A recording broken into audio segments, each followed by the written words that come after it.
ജന്മാദ്യസ്തേതോന്നയാതിതരതച്ചാർത്ഥേഷ വിജ്ഞസ്വരാട് തേനേ ബ്രഹ്മഹൃദായ ആദികവയെ മുഹ്യദ്യത് സൂരയ തേജോ വാരി മൃതാം മേധാവിനിമയോ യത്രത്തി സർഗോ മുഷാദാംനാസേന സദാ നിരസ്തകുഹകം സത്യം പരം ധീമഹി. നമസ്കാരം. സനാതന ധർമ്മ സംഹിതകളിലെ വിജ്ഞാനശകലങ്ങൾ പങ്കുവയ്ക്കാനുള്ള ചാനലായ നാദശ്രീയിലേക്ക് എല്ലാവർക്കും സ്വാഗതം. ചാനൽ സബ്സ്ക്രൈബ് ചെയ്യാനും ലൈക്ക് ചെയ്യാനും ഓർമ്മപ്പെടുത്തിക്കൊള്ളുന്നു.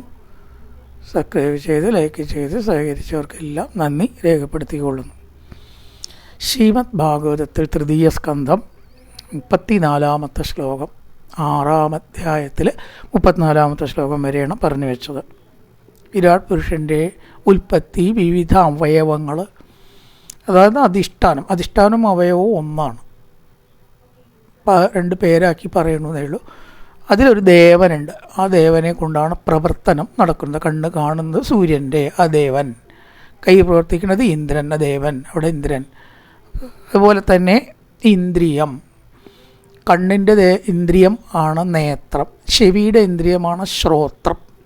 പ്രവർത്തനാത്മകമായിട്ടുള്ള ചെവിക്ക് ശ്രോത്രം, പ്രവർത്തനാത്മകം അല്ലാത്ത ചെവിക്കും ചെവി എന്ന് പറയും. മരിച്ച ആൾക്ക് ചെവി ഉണ്ടാവും, പക്ഷെ ശ്രോത്രം ഉണ്ടാവില്ല. ഈ വ്യത്യാസങ്ങളൊക്കെ നമ്മൾ പറഞ്ഞു വന്നതാണ്. അങ്ങനെ വർണ്ണിക്കുമ്പോഴാണ് പ്രപഞ്ചത്തിലത്തെ 4 വർണ്ണങ്ങൾ, അതും ഭഗവാനിൽ നിന്നാണ് ഉണ്ടായത്. ഭഗവാന്റെ സങ്കല്പപ്രകാരമാണ് ഈ പ്രപഞ്ചത്തിൽ ഇതെല്ലാം നടക്കുന്നതെന്ന് കാണിക്കാൻ വേണ്ടിയിട്ടാണ് മുഖത്ത് നിന്ന് ബ്രാഹ്മണൻ, കൈകളിൽ നിന്ന് ക്ഷത്രിയൻ, തുടയിൽ നിന്ന് ശൂദ്രൻ, പദ്ഭ്യാൻ ശൂദ്രോ അജായത, കാലുകളിൽ നിന്ന് ശൂദ്രനും ഉണ്ടായി. പക്ഷേ ഒരു വർണ്ണവും മറ്റു വർണ്ണത്തേക്കാൾ കൂടുതൽ നല്ലതോ ചീത്തയോ ഉയർന്നതോ താഴ്ന്നതോ അല്ല. വർണ്ണം തന്നെ ജനനം നോക്കിയിട്ടല്ല നിശ്ചയിക്കുന്നത്. ഗീതയിൽ പ്രത്യേകം പറഞ്ഞിട്ടുണ്ട്. അതുകൊണ്ട് അത് ഊന്നി പറയണത് എന്താ വെച്ചാൽ പല ആൾക്കാർക്കും തെറ്റിദ്ധാരണയുണ്ട്. ഇപ്പം തന്നെ ഈ ബ്രാഹ്മണരെയും നമ്പൂരാരെയും വായിക്കാൻ പാടും സപ്താഹം എന്ന് വല്ലാതെ പറഞ്ഞുണ്ടാക്കുന്നൊരു കാലമാണ്.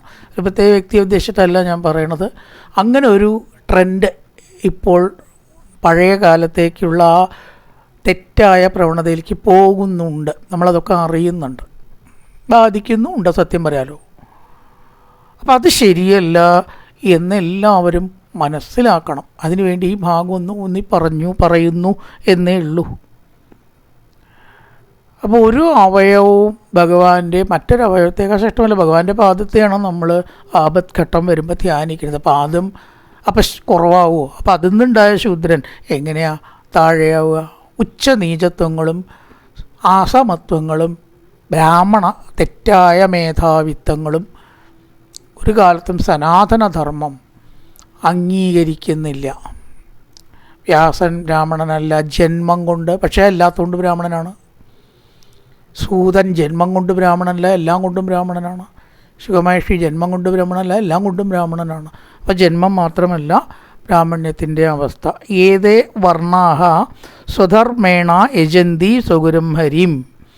അവരവരുടെ പ്രവൃത്തി കൊണ്ട് ഹരിയെ ഏതൊരാൾ, അതായത് അവരവരുടെ പ്രവൃത്തികൾ ആത്മാർത്ഥമായിട്ടും അർപ്പണബുദ്ധിയോടുകൂടിയും ചെയ്യുന്നുവോ അവർ ഹരിയെ പൂജിക്കുന്നവരാണ്. അപ്പോൾ ബ്രാഹ്മണനല്ല പൂജിക്കണത്. പൂജാപാത്രവും മണിയും പുഷ്പവും നെയ്യും അക്ഷതവും അല്ല കേട്ടോ പൂജ. ഇപ്പം നമ്മൾ വളരെയധികം തെറ്റിദ്ധരിച്ചിരിക്കുന്നു. പൂജയാണ്, പൂജ കഴിയട്ടെ. എന്താ പൂജ? നമ്മളിപ്പോഴും പൂജ ചെയ്തുകൊണ്ടിരിക്കുകയാണ്. ചെരുപ്പ് കുത്തുമ്പോഴും അതൊരു പൂജയാണ്, വസ്ത്രം അലക്കുമ്പോഴും അതൊരു പൂജയാണ്. എവിടെ പൂജയ്ക്ക് സമയവും നിശ്ചയവും പ്രത്യേക രീതിയും പറഞ്ഞിരിക്കണം? അത് പ്രതീകാത്മകമായിട്ട് പൂജിക്കുന്നു, വെറും പ്രതീകാത്മകം. അതിനൊന്നും ഒരു വല്ലാത്ത പ്രാധാന്യമൊന്നും ഒരിക്കലും കൊടുക്കണ്ട. വാട്ട് ഈസ് പൂജ? ഇതവിടെ പറഞ്ഞിരിക്കുന്നു, സ്വധർമ്മേണ യജന്തി സ്വഗുരം ഹരിം. തൻ്റെ ധർമ്മം ചെയ്യലാണ് പൂജ. അച്ഛനെ നോക്കുക, അമ്മയെ നോക്കുക, അത് തന്നെ പൂജ. എന്താ സംശയം? അത് എല്ലാ മതങ്ങളും അങ്ങനെ പറയണം. അതിൽ മതത്തിന് വ്യത്യാസം പോലും ഇല്ല. അമ്മയെ നോക്കാത്തവർക്ക് സ്വർഗമില്ല എന്ന് ഖുർആൻ പറയണു. എന്താ തെറ്റേ ഖുർആനിൽ ആ പറയണതിൽ? നമ്മളിങ്ങനെ വിഭജിച്ച് കാണേണ്ടതൊന്നുമില്ല. അപ്പോൾ അതാണ് തേ വർണ്ണ സ്വധർമ്മേണ യജന്തി സ്വഗുരും ഹരിം. തൻ്റെ ഗുരുവിനെയും ഹരിയെയും സ്വധർമ്മേണ തൻ്റെ ധർമ്മം കൊണ്ട് നന്നായിട്ട് ചെയ്തനുഷ്ഠിക്കുന്നതാണ് ഏ യാഗവും പൂജയും നാം ഇവിടെ പറഞ്ഞിരിക്കണം. ഭാഗവതം പറയണതാണ്, ഞാൻ പറയണതല്ല. ശ്രദ്ധയാത്മവിശുദ്ധ്യർത്ഥം, ഏറ്റവും വലിയ ശുദ്ധി ഏതാ അറിയോ? ആത്മവിശുദ്ധ്യർത്ഥം, മനഃശുദ്ധി. കുളിച്ചു തുടരുത്, അങ്ങോട്ട് നിൽക്കൂ, ഇങ്ങോട്ട് നിൽക്കൂ, ഇങ്ങോട്ട് നിൽക്കൂ, അങ്ങോട്ട് നിൽക്കൂ, ഭൂരിയാണ്. ഇതാണ് ശുദ്ധമെന്ന് നമ്മൾ തെറ്റിദ്ധരിച്ചു. ആത്മവിശുദ്ധ്യർത്ഥം യജ്ജാത സഹവൃത്തിഭി. അടുത്തത് ഏതക്ഷത്ര ഭഗവതോ ദൈവകർമാത്മരൂപിണ കശ്ചത്യാദുപാകർത്തും യോഗമായ ബലോദയം വിദുര ക്ഷത്ത സംബോധന. ദൈവകർമാത്മക രൂപിണ, ദൈവമായിരിക്കുന്ന കാലം ശരിക്കും കാണാൻ പറ്റില്ല. ഈ കാലം എന്ന് പറഞ്ഞൊരു സംഗതി ആബ്സ്ട്രാക്റ്റാണ് അല്ലേ, ഇതിനെ കാണാൻ പറ്റില്ല. അത് അതിൻ്റെ ലക്ഷണങ്ങളെ കൊണ്ട് നമുക്ക് നിശ്ചയിക്കാൻ പറ്റും. അതാണ് ആത്മാവ്, അത് തന്നെയാണ് ഭഗവാൻ എന്നാണ് പറയണത്. അപ്പം എങ്ങനെ ഒരാൾക്ക് വയസ്സായി എന്ന് അയാൾ വയസ്സ് പറയാതെ നമ്മൾ മനസ്സിലാക്കുക? അയാൾ വയസ്സൊന്നും പറഞ്ഞിട്ടില്ല.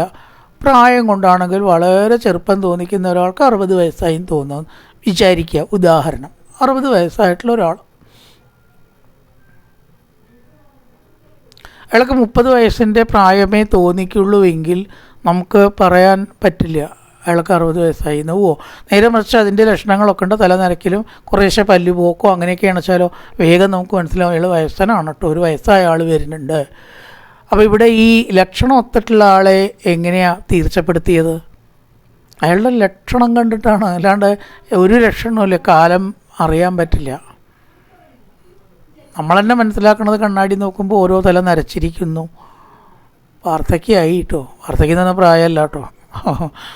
വയസ്സായിട്ടൊരു കുഴപ്പമില്ലാത്തൊരു വൃദ്ധൻ വാർദ്ധക്യമായി എന്ന് പറയേണ്ടതെന്നാണ് ആരോഗ്യശാസ്ത്രക്കാർ പറയണത്.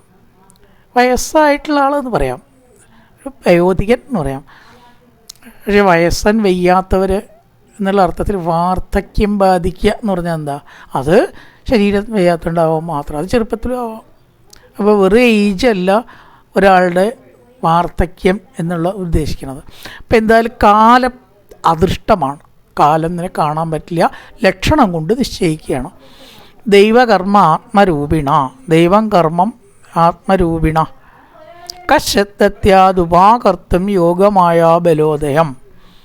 യോഗമായ ലോകത്തെ, യോഗമായ ബലോദയത്തെ ഉപകർത്തും, ബലോദയം എന്നാണ്, യോഗമായ ബലോദയം മുഴുവനും വർണ്ണിപ്പാനായിക്കൊണ്ട് സാധ്യമല്ല. ദൈവത്തിനും കലാകാഷ്ടാതിരൂപേണ പരിണാമപ്രദായിനി. കല, കാഷ്ട എന്നീ അതിസൂക്ഷ്മമായ കാലയളവ് ഏതൊരു ദേവിയാണോ ആയിത്തീരുന്നത്, ഇവിടെ ഭഗവാനും അതന്നെയാണ് കേട്ടോ, ഒരു മാറ്റമില്ല. ദേവത മാറിയെന്ന് വെച്ചുകൊണ്ട് കാര്യം മാറില്ല. ആത്മീയത്തിലേ ദേവിയാവട്ടെ ശിവനാവട്ടെ ഒക്കെ ഒന്നും തന്നെ ഇതിൽ നിന്ന് വ്യത്യാസപ്പെട്ട് ഒരു ഘട്ടത്തിൽ മനുഷ്യൻ കാണില്ല. ഒരു പരിധി വരെ മാത്രമേ വ്യത്യാസം വരുന്നുള്ളൂ. ഒരാൾ തന്നെയാണ് പല വിധത്തിലാവുന്നത്. രൂപമോ നാമമോ പേരൊന്നുമില്ല ആ ശക്തിക്ക്. നമ്മൾ സൗകര്യത്തിന് വേണ്ടി എന്ത് പേര് വേണമെങ്കിലും ഇടാം, അത്രയേ ഉള്ളൂ. അപ്പം കലാകാഷ്ട എന്നീ അതിസൂക്ഷ്മമായ കാലയളവിൽ വിലസുന്ന ദേവി എന്ന് വിളിച്ചിരിക്കുന്നു ദേവി മഹാത്മ്യത്തിൽ. ഇവിടെ ദേവിയാണ് ഈശ്വരനായിട്ട് കണ്ടിരിക്കുന്നത്, അതുകൊണ്ടാണ് അങ്ങനെ പറയണത്. അത് സൂക്ഷ്മം എന്നാണ് പറയുക, കാണാൻ പറ്റില്ല. നമ്മളൊക്കെ ഈ മണിക്കൂർ, മിനിറ്റ്, സെക്കൻഡിൻ്റെ 10ൽ1 ഭാഗം വരെ വിഭജിക്കാൻ പഠിച്ചിട്ടുണ്ട്. അപ്പോൾ സെക്കൻഡിൻ്റെ 10ൽ1 ഭാഗം കാണിക്കണ എത്രയോ കാര്യങ്ങളുണ്ട്. എന്നാൽ അതിനേക്കാൾ സൂക്ഷ്മമായിട്ട് പണ്ട് കണ്ടിരിക്കണം. മാത്ര, തന്മാത്ര എന്നൊക്കെ പറഞ്ഞിട്ട് പണ്ടുള്ളവർ ഒരു സൂചിയുടെ ഇല ഒരു താമരയുടെ ഇലയിൽ കുത്തിയാൽ അത് അപ്പുറത്തേക്ക് എത്താൻ എടുക്കുന്ന സമയം ഇതൊക്കെ കണക്കാക്കാൻ പറ്റുമോ? കുത്തിയാൽ അവിടേക്ക് എത്തുന്നതാണ്, അതിന് സമയമൊന്നുമില്ല. അതാണ് മാത്ര എന്ന് പറഞ്ഞുകൊണ്ട് ഭാഗവതത്തിൽ 11ാം അധ്യായത്തിൽ ഈ സ്കന്ധത്തിൽ തന്നെ ഒരു വിവരണമുണ്ട്, കാലത്തിൻ്റെ വിവരണം. ഇപ്പം എന്തായാലും ആ കാലമായിട്ട് പൂർണ്ണമായിട്ട് വർണ്ണിക്കാൻ ആരാണ് പുറപ്പെടുക? ആർക്ക് അതിന് കഴിയും? ആർക്കും സാധ്യമല്ല എന്ന് ഇവിടെ പറഞ്ഞിരിക്കണം. ആ കാലവും ഭഗവാൻ തന്നെയാകുന്നു. അഥാപി കീർത്തയാമ്യംഗ യഥാമതി യഥാശ്രിതം കീർത്തിം ഹരേ സ്വാം സത്കർത്തും ഗിരം മന്യാഭിദാസതീം. എങ്കിലും പറയാൻ പറ്റില്ല എന്ന് പറഞ്ഞു. എങ്കിലും വിതുരനെ സംബോധന ചെയ്യണം. പൂജ്യ ശ്രേഷ്ഠ ഭഗവത് കഥകൾ കേൾക്കാൻ ശക്തിയുള്ളതുകൊണ്ട് പൂജ്യനായി. അന്യാഭിദാസതി, അന്യ വിഷയ വ്യവഹാരത്തിനാൽ അശുദ്ധയായ സ്വാങ്കിരം എൻ്റെ വാണിയെ സത്കർത്തം പരിശുദ്ധയാക്കുവാനായിക്കൊണ്ട് വാക്കിനെ ഹരേ കീർത്തി, ഹരിയുടെ കീർത്തിയെ യഥാശ്രുതം കേട്ടതിനെ അനുസരിച്ച് യഥാമതി ബുദ്ധിയെ അനുസരിച്ചും കീർത്തിക്കുന്നേൻ. വിതുര, ഭഗവാന്റെ പ്രഭാവത്തെ അത്ര മുഴുവൻ വർണ്ണിക്കാൻ 1000 നാവുള്ള അനന്തനും സാധ്യമല്ല എന്ന് പറഞ്ഞിട്ടുണ്ട്. അങ്ങനെയാണല്ലോ അത്. പിന്നെ എന്തിനാപ്പം ഞാൻ വർണ്ണിക്കാൻ പുറപ്പെട്ടല്ല? എങ്ങനെയപ്പം അങ്ങനെയുള്ളൊരു കാര്യത്തിനെ ഞാൻ വർണ്ണിക്കുക എന്നാണ് ചോദ്യം. എങ്കിൽ യഥാമതി യഥാശ്രുതം, മഹത്തുക്കൾ പറഞ്ഞത് കേട്ടതനുസരിച്ച് ഞാൻ പറയാം. തോന്നിയത് പറയല്ല. എൻ്റെ ഇഷ്ടത്തിന് പറയാൻ എനിക്കൊന്നും അറിഞ്ഞുകൂടാ, പിന്നെ ഞാനെങ്ങനെ പറയും? യഥാമതി യഥാശ്രുതം, എൻ്റെ ബുദ്ധിക്കനുസരിച്ച് ഞാൻ കേട്ട വിധത്തിൽ പറയാം. അതാമി യഥാശ്രുതം യഥാമതി കീർത്തയാമി അംഗ. കീർത്തയാമി കീർത്തിക്കുന്നേൻ ഞാൻ എന്നുള്ളതാണ് കീർത്തയാമി എന്ന് വന്നത്. കീർത്തിം ഹരേ സ്വാം സത്കർത്തും ഗിരം അന്യഭിദാസതി.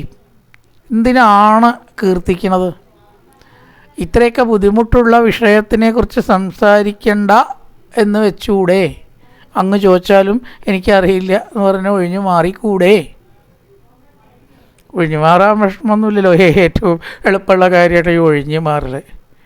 പക്ഷേ അതുകൊണ്ടല്ല ഞാൻ കീർത്തിക്കുന്നത്. ഒഴിഞ്ഞു മാറാൻ അറിയാഞ്ഞിട്ടല്ല. പക്ഷേ ഞാൻ ഈ ലോകത്തിൽ ജീവിക്കുമ്പോൾ പലതൊക്കെ പറയും. നാവുകൊണ്ട് വേണ്ടത് പറയും, വേണ്ടാത്തത് പറയും. സ്വാഭാവികമാണ് അതൊക്കെ. നാവുകൊണ്ട് വേണ്ടത് മാത്രമേ പറയുള്ളൂ. പറ്റുമോ? അങ്ങനെ നമുക്ക് ജീവിക്കാൻ പറ്റിക്കൊള്ളുന്നൊന്നുമില്ല. അപ്പോൾ പലതും എന്ത് പറയും? അസതി, സത്യമല്ലാത്തതും ശരിയല്ലാത്തതും ശുദ്ധിയല്ലാത്തതും ഒക്കെ ഈ നാവുകൊണ്ട് ഞാൻ പറഞ്ഞിട്ടുണ്ടാവും. ഒരാൾക്ക് വേദന ഉണ്ടാക്കുന്നതും ചിലപ്പോൾ പറയേണ്ടി വന്നേക്കാം.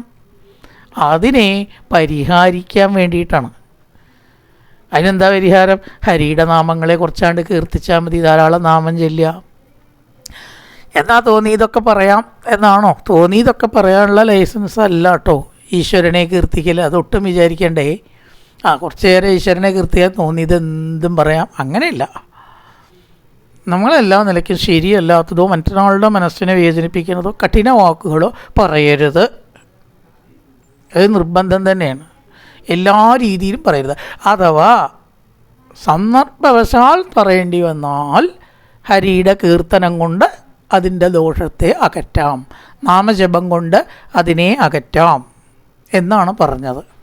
ഒരു ജീവികളെ ഉപദ്രവിക്കില്ല എന്ന് വെച്ചിട്ട് നമുക്ക് തന്നെ വിഷമമുള്ള ജീവികളെ നമുക്ക് ചിലപ്പോൾ കൊല്ലേണ്ടി വരും. എട്ടുകാലി, പാമ്പ്, തേള്, ഇതൊക്കെ കണ്ടാൽ നമുക്ക് അഹിംസയും പറഞ്ഞ് അനാഥമം പറഞ്ഞിരിക്കാൻ പറ്റുമോ? കാരണം നമ്മുടെ കുട്ടികളോ നമുക്കാണോ അത് ദോഷം ചെയ്യണത്, ചിലപ്പോൾ കൊല്ലേണ്ടി വരും. അപ്പം നമ്മൾ വിഷമത്തോട് കൂടിയിട്ട് കൊല്ലുക. വിഷമത്തില്ലാണ്ട് നമുക്ക് സാങ്ഷൻ ഉണ്ടെന്ന് വിചാരിച്ച് കൊല്ലരുത്. ഈശ്വരൻ അങ്ങനെ വേണ്ടി വന്നു, ഭഗവാനെ ക്ഷമിക്കണേ, അതിൻ്റെ ദോഷം എനിക്ക് ഉണ്ടാവരുതേ. ഒരു 108 നാരായണയെങ്കിലും ഒരു ജീവിയെ കൊന്നാൽ ജയിക്കണം എന്ന് പണ്ടുള്ളവർ പറയും. അല്ലാണ്ട് ഒന്നിനെയും കൊല്ലരുത്. കൊന്നാൽ 108 നാമം ജയിച്ചിട്ട് അതിന് പരിഹാരം തേടുക. ദോഷമാണ്. കാരണം പാപം ഉറപ്പായിട്ടും ഉണ്ടാവും. എപ്പോഴത് അനുഭവിക്കുക, എങ്ങനെ അനുഭവിക്കുക എന്നൊന്നും നമുക്ക് കൃത്യമായിട്ട് പറയാൻ പറ്റില്ല. അതിനുള്ള അറിവ് നമുക്കില്ല. ഉറപ്പാണ് അനുഭവിക്കേണ്ടി വരും.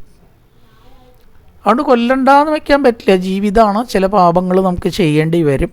അപ്പോൾ ഹരേ കീർത്തിയും നമ്മൾ കേട്ടതിനനുസരിച്ചിട്ട് ഹരിയുടെ കീർത്തി നാമജപം കൊണ്ട് അതിന് പരിഹാരം കാണാൻ വേണ്ടിയിട്ടാണ് വിതുര ഞാൻ പറയുന്നത്.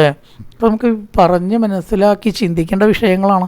അഥാപി കീർത്തയാമ്യംഗ യഥാമതി യഥാശ്രുതം. എൻ്റെ ബുദ്ധിക്കനുസരിച്ചാണ് ഞാൻ പറയുക. അപ്പം മുഴുവനാവണം എന്നൊന്നുമില്ല. കേട്ടതിനനുസരിച്ചിട്ടും ബുദ്ധിക്കനുസരിച്ചിട്ടും പറയാം. കീർത്തിം ഹരേ സ്വാം സത്കർത്തും ഗിരിം അന്യ അഭിദാസതി. അസതിയായിട്ടുള്ള തെറ്റായ കാര്യങ്ങൾ, ലോകകാര്യങ്ങൾ പറഞ്ഞ് അശുദ്ധാക്കിയിട്ടുള്ള എൻ്റെ നാവിനെ ശുദ്ധീകരിക്കാൻ വേണ്ടിയിട്ട് ഹരിയുടെ കീർത്തനം ഞാൻ ചെയ്യട്ടെ. അങ്ങ് ചോദിച്ചതുകൊണ്ട് പറഞ്ഞു തരാം.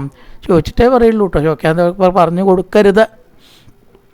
ഏകാന്തലാഭം ഭജസോനു പുംസാം സുശ്ലോകമൂലേർഗുണവാദമാഹു സുതേച്ഛ വിദ്വദ്ഭിരുവാകൃതായാം കഥാസുതായാം ഉപസംപ്രയോഗം.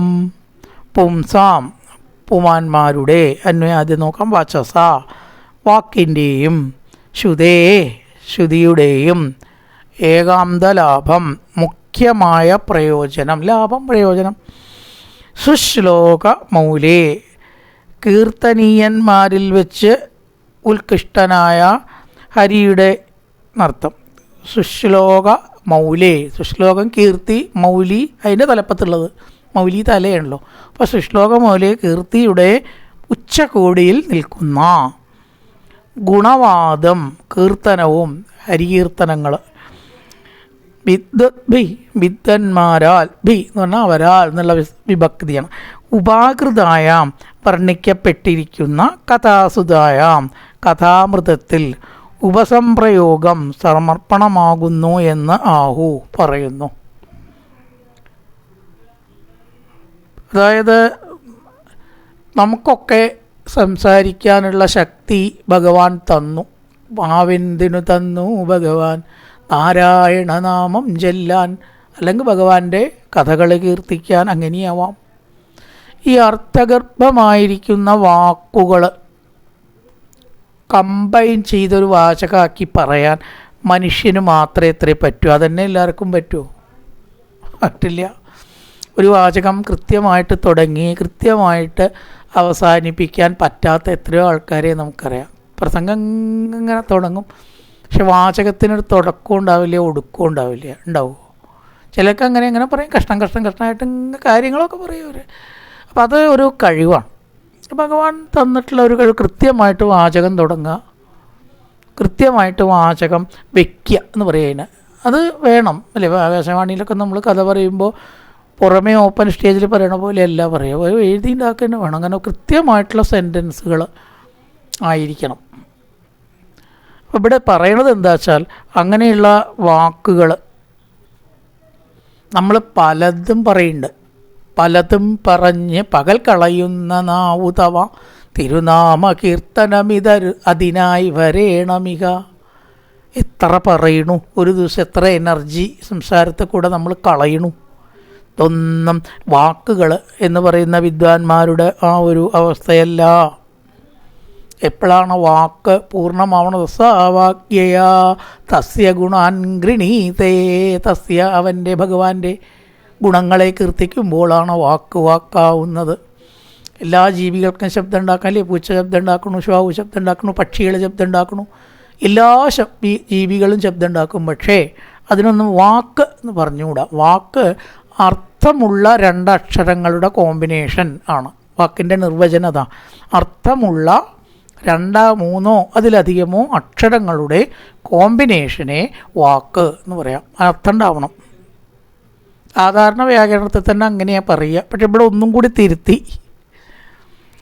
അക്ഷരങ്ങളുടെ ഒരു സമ്മേളനം ആവണം, അർത്ഥം ഉണ്ടാവണം, പോരാ, അത് ഭഗവാനെ സംബന്ധിച്ചും കൂടി ആവണത്രേ. എന്നാലേ അത് വാക്കാവുള്ളൂ എന്നാണ് ആത്മീയക്കാർ പറയുന്നത്. അതൊക്കെ കുറേ പറയലുണ്ട്, അതൊക്കെ വാക്കല്ല. നമ്മുടെ എന്ത് പറഞ്ഞത്? പുംസാം വചസ ശ്രുതേഹേ ഏകാന്തലാഭം. മനുഷ്യൻ്റെ വാക്കിനെയും ശ്രുതേ കേട്ടതിൻ്റെയും പ്രയോജനം എന്താണ് എന്ന് ചോദിച്ചാൽ സുശ്ലോകമൗലിയുടെ കീർത്തനങ്ങളാണ്. കീർത്തി അങ്ങേയറ്റത്ത് എത്തിയിട്ടുള്ള ഭഗവാനെക്കുറിച്ച് കേൾക്കുമ്പോഴാണ് ചെവിയുടെ ലാഭം ഉണ്ടാവുന്നത്. അങ്ങനത്തെ ഭഗവാനെക്കുറിച്ച് പറയുമ്പോഴാണ് നാവിൻ്റെ ലാഭം ഉണ്ടാവുന്നത് എന്നർത്ഥം എന്ന് അറിവുള്ളവർ പറയുന്നു. ഏകാന്തലാഭം വചസോനു പുംസാം സുശ്ലോകമൗലേർ ഗുണവാദമാഹു. സുശ്ലോകമൗലിയുടെ കീർത്തി ഉച്ചകോടിയിലെത്തിയതായ ഭഗവാന്റെ കീർത്തനം ആണ് ആഹു പറഞ്ഞാൽ പറയപ്പെടുന്നു, മഹാന്മാരാൽ പറയപ്പെട്ടിരിക്കുന്നു. ഭഗവാൻ നമ്മുടെയൊക്കെ ലാഭം, വാക്കുകളുടെ ലാഭം, എന്തെങ്കിലും പറഞ്ഞതുകൊണ്ടൊരു ഗുണമുണ്ട് എന്ന് നമുക്ക് ഉറപ്പിക്കണമെങ്കിൽ ആ പറയുന്നത് ഭഗവാന്റെ മാഹാത്മ്യം ആയിരിക്കണം. അതാണ് ഏകാന്തലാഭം പ്രയോജനം. ചെവിയുടെ ലാഭം എന്താ? ശ്രുതേശ്ചവിദ്വത്പിരുപാകൃതായാം. ശ്രുതി ചെവി, ഭഗവത് മാഹാത്മ്യം കേൾക്കണം.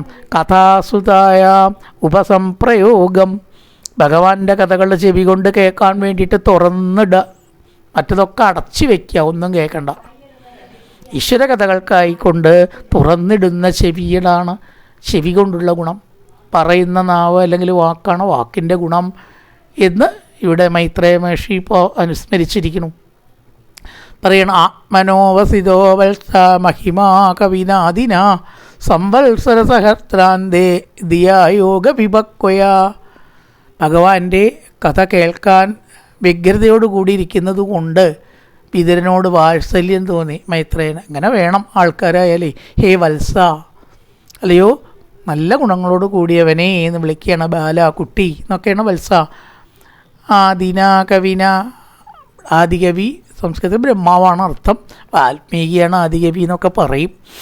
ഇവിടെ ആദികവി എന്ന് പറഞ്ഞാൽ കവി രചിക്കണത്, കവിത രചിക്കണത് എന്നുള്ള അർത്ഥത്തിലല്ല.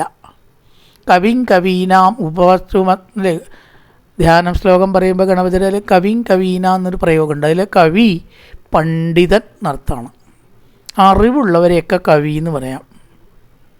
ഇവിടെ ആ അർത്ഥത്തിൽ കവിയാൽ ബ്രഹ്മാവിനാൽ, വേദം പഠിച്ച ആളായതുകൊണ്ടാണ് കവി, ആദികവി എന്ന് ബ്രഹ്മാവിന് പറയണത്.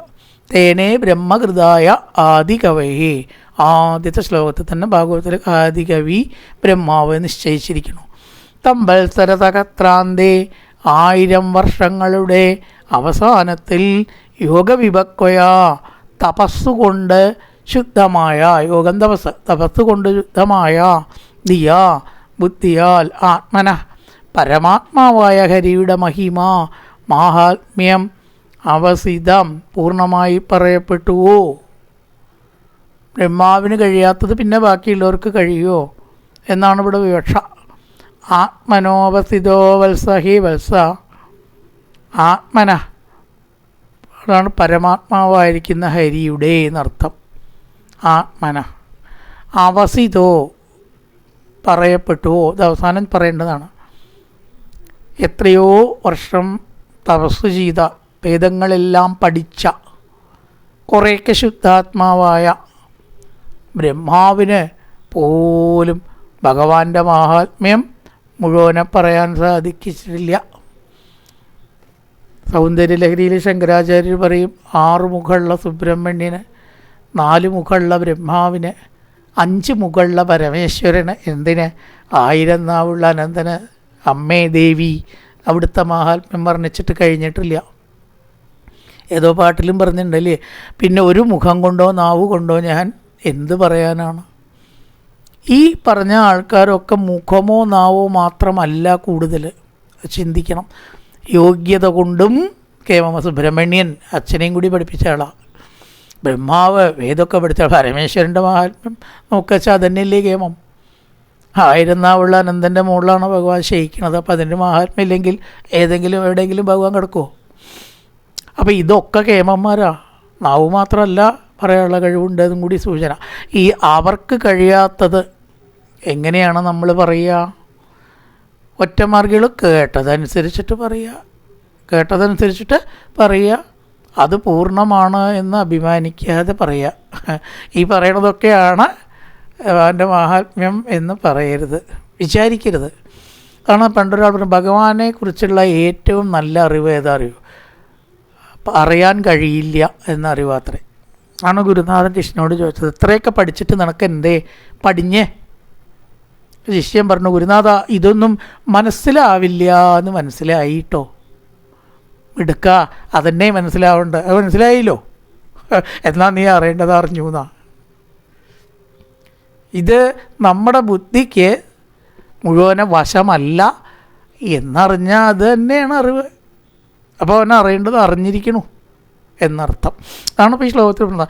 ആത്മനോവസിതോ വത്സ, ഹേ വത്സ, കവി ആദികവിന, ആദികവിയായിട്ട് ബ്രഹ്മാവിനാൽ സംവത്സര സഹസ്രാന്തേ, 1000കണക്കിന് തപസ് ചെയ്തിട്ട് തൻ്റെ ആ ഒരു മഹത്വം കൊണ്ട് ആത്മനോ അവസിത, ആത്മനോ ഹരിയുടെ മഹാത്മ്യം അവസിത പറയാൻ കഴിഞ്ഞിട്ടില്ല. നെഗറ്റീവാണ് അവസിത. അവസിത പറയാൻ കഴിയുക, ആത്മനോ അവസിതോ അനവസിത അവസിത പൂർണ്ണമായി പറയപ്പെട്ടിട്ടുണ്ടോ എന്ന് ചോദിക്കുകയാണ്. ഇല്ല എന്നുത്തരം.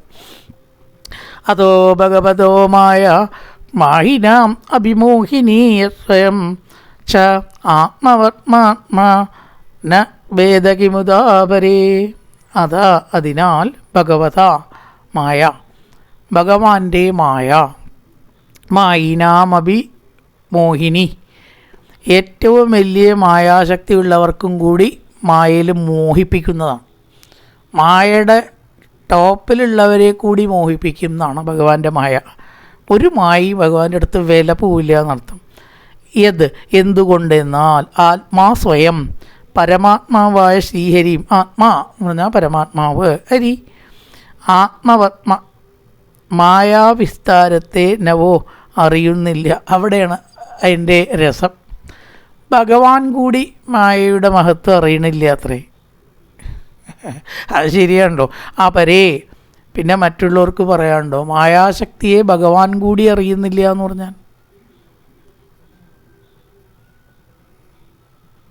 സ്വരൂപം സങ്കല്പിക്കപ്പെട്ടതായിട്ടുള്ള ഭഗവാൻ അടക്കം മായയിൽ മുങ്ങാറുണ്ടോ എന്നറിയില്ല. അങ്ങനെ പറയാൻ പാടുമില്ല. ദേവി ഭാഗവത്തിൽ പറയും ബ്രഹ്മാവും ശിവനും വിഷ്ണു ഒക്കെ മായയ്ക്ക് അടിമയാണ്, ദേവി മാത്രമേ അതിന് അതീതമുള്ളൂ എന്ന്. ഇവിടെ അതങ്ങനെ നമ്മൾ പറയുന്നത് ശരിയല്ല. കാരണം വിഷ്ണുവാണ് പരമം. ഈ ഭാഗത്തിൽ ഇത് പറയാം. കാരണം ഇവിടെ ദേവിയാണ് കൽപ്പിച്ചിരിക്കുന്നത്. അപ്പോൾ പരമാത്മാവായിരിക്കുന്ന ആ ശക്തി അടക്കം മായയെ അറിയണില്ല. ആകാശത്തിൻ്റെ വലിപ്പം അറിയില്ല എന്ന് പറഞ്ഞാൽ ശരിയല്ലേ? ആനയ്ക്ക് ആനയുടെ വലിപ്പം അറിയില്ല, എളുപ്പത്തിൽ പറയാമല്ലോ. ആനയ്ക്ക് ആനയുടെ വലിപ്പം അറിയില്ല എന്നുള്ളതല്ലേ ശരി? അല്ലെങ്കിൽ അതിനെ കീഴടക്കാൻ പറ്റുമോ മനുഷ്യന്? അറിഞ്ഞാൽ അവിടെ എന്തെങ്കിലും ബാക്കി ഉണ്ടാവുമോ? അതുപോലെ ഭഗവാനടക്കം ഭഗവാന്റെ മായയുടെ ശക്തി അറിയുന്നില്ല. അതോ ഭഗവതോ മായ മായിനാമഭിമോഹിനി, മായികൾക്ക് പോലും പിടികിട്ടാത്ത, മോഹിപ്പിക്കുന്ന യത് സ്വയം ചാത്മവത്മാത്മാ നവേദ കിമുദാപരേ യതോ പ്രാപ്യ നിവർത്തന്തേ വാചശ്ച മനസാ സഹ അഹം ചാന്യ ഇമേ ദേവ തസ്മൈ ഭഗവതേ നമഃ. വാച ച വചയില്ല കേട്ടോ, വാച ച വേദവാക്കുകളും. ഇവിടെ വാക്ക് എന്നുള്ളത് വേദം നമ്മൾ സാന്ദർഭികമായിട്ട് എടുക്കുകയാണ്. വേദവാക്കുകളും അഹം ച ഞാൻ പറയണ ആളാരാണ്? മൈത്രേയ മഹർഷി. ഇമേ അന്യേ ദേവ, മറ്റു ദേവന്മാരും, അന്യദേവ അപ്രാപ്യ പ്രാപിക്കാതെ കണ്ട്, മനസാ സഹ മനസ്സോടുകൂടി, യാതൊന്നിൽ നിന്ന് നിവർത്തന്തേ നിവർത്തിക്കുന്നുവോ തസ്മൈ ഭഗവതേ നമഃ. ഭഗവത് മഹാത്മ്യം വർണ്ണിച്ചിട്ടൊരു വാക്കുകൊണ്ട് മുഴുവൻ പറയാൻ സാധ്യമല്ല എന്ന് അവസാനമായിട്ട് നിഗമനത്തിലെത്തിയിരിക്കുകയാണ്, കൺക്ലൂഡ് ചെയ്തിരിക്കുകയാണ്. എന്നിട്ട് ആ ഭഗവാനെ ഒന്നങ്ങോട്ട് നമസ്കരിക്കുക. ഭഗവാന്റെ അനുഗ്രഹം ഉണ്ടെങ്കിൽ കുറച്ചൊക്കെ ഇങ്ങനെ സൂചിപ്പിക്കാം, അത്രയേ ഉള്ളൂ, മുഴുവനാവില്ല. ഏതോ പ്രാപ്യ നിവർത്തന്തേ വാചശ്ച. വേദമാണെങ്കിലും പുരാണമാണെങ്കിലും ശാസ്ത്രമാണെങ്കിലും ഭഗവാനെ ചിലപ്പോൾ ധാരാളം വർണ്ണിക്കും സ്തുതികളിൽ കൂടിയിട്ടൊക്കെ. ഇഷ്ടം പോലെ ഭാഗവതത്തിന് എത്ര സ്തുതിയാണ്? 62-65ഓളം സ്തുതി ഉണ്ടെന്നാണ് പറയണം. കൃത്യമായിട്ട് എണ്ണി നോക്കിയില്ല. ഇതൊക്കെയും ഭഗവാനെ സ്തുതിക്കുകയാണ്. ഇങ്ങനെ എണ്ണി നോക്കി ഭഗവാനെ സ്തുതിച്ച് ആ മഹാത്മ്യം മുഴുവനാവുമോ? ആവില്ല എന്നാണ് ഇവിടെ പറയുന്നത്. അവസാനം എന്ത് ചെയ്യുന്നു? വാക്കുകൾ തോൽക്കുക. ഏതോ പ്രാപ്യ നിവർത്തന്തേ വാചശ്ച. വാക്കുകൾ കീഴടങ്ങി അടിയറ വയ്ക്കപ്പെടുന്നു. ഞങ്ങളെ കൊണ്ടാവില്ല കേട്ടോ ഭഗവാന്റെ മഹാത്മ്യം വർണ്ണിക്കാൻ. വേദങ്ങളാകുന്ന വാക്യങ്ങൾ പോലും അവിടെ അപൂർണവും പരാജയപ്പെടുകയും ചെയ്യുന്നു. ആ ഭഗവാനെ നമസ്കരിച്ചിട്ട് അധ്യായം അവസാനിപ്പിച്ചിരിക്കുകയാണ്. അഹം ച അന്യ ഇമേ ദേവ. എല്ലാ ദേവന്മാരും ഏതൊരു ഭഗവാനെ തുതിച്ചിട്ട് മുഴുവനാക്കണില്ല, അവർക്കും കഴിയണില്ല. ദേവന്മാർക്ക് കഴിയില്ല, വേദങ്ങൾക്ക് കഴിയില്ല. ദേവന് തിരിച്ചിട്ടാ വേദമാവും ഇല്ലേ? അവർക്കൊന്നും ഭഗവാനെ തുതിച്ചാൽ പൂർണ്ണ ആവില്ല. അത്തരത്തിലുള്ള ഭഗവാനായിക്കൊണ്ട് നമസ്കാരം. മൈത്രേയ മഹർഷിയും പറഞ്ഞു എനിക്കും സാധ്യമല്ല. അഹം ച അന്യദേവാഹ. എനിക്കോ മറ്റ് ദേവന്മാർക്കോ വാക്കുകൾക്കോ വേദങ്ങൾക്കോ തുതിക്കാൻ കഴിയാത്ത ഭഗവാനായിക്കൊണ്ട് നമസ്കാരം. യതോ പ്രാപ്യ നിവർത്തന്തേ വാചശ്ച മനസാ സഹ അഹം ച ആന്യ ഇമേ ദേവ തസ്മൈ ഭഗവതേ നമഃ. ഇത് 6-ാമത്തെ അധ്യായം അവസാനിച്ചു. അടുത്ത ഭാഗത്തിൽ ഇതിൻ്റെ പാരായണം കഴിഞ്ഞ് 7-ാമത്തെ അധ്യായത്തിലേക്ക് കടക്കാം. കായേന വാചാ മനസേന്ദ്രിയർവാ ബുദ്ധ്യാത്മനാ വാ പ്രകൃതേ സ്വഭാവാൻ കരോതി യത്സകലം പരസ്മൈ നാരായണായേതി സമർപ്പയാമി.